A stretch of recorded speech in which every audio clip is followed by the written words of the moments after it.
দেশের উত্তর পূর্বাঞ্চলের নদীগুলো আবারও ভয়ঙ্কর রূপ ধারণ করছে। শ্রাবণের ঘন মেঘ আর সক্রিয় মৌসুমী বায়ুর প্রভাবে টানা মাঝারি থেকে ভারী বৃষ্টিপাত অব্যাহত থাকায় সুরমা, কুশিয়ারা ও সোমেশ্বরী সহ কয়েকটি প্রধান নদীর পানি বিপদসীমার আশেপাশে ওঠানামা করছে।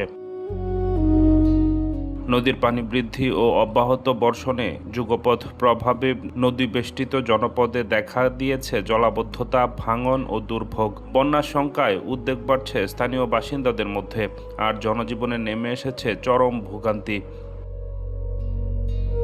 বাংলাদেশ পানি উন্নয়ন বোর্ডের বন্যা পূর্বাভাস ও সতর্কীকরণ কেন্দ্র এবং আবহাওয়া অধিদপ্তরের সর্বশেষ তথ্য বলছে, দেশের নদ নদীর পরিস্থিতি এখনও পুরোপুরি স্বাভাবিক নয়।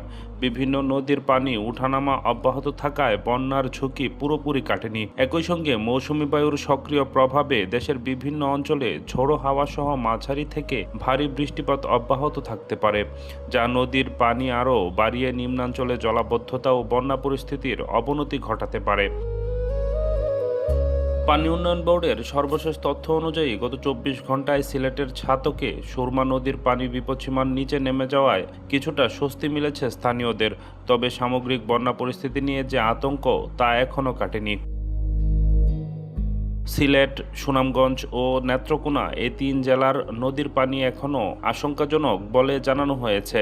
গত ২৪ ঘন্টায় সিলেটের ফেঞ্চুগঞ্জের কুশিয়ারা নদীর পানি ৩ সেন্টিমিটার বৃদ্ধি পেয়ে বর্তমানে বিপদসীমার ৩৫ সেন্টিমিটার উপর দিয়ে বয়ে চলছে।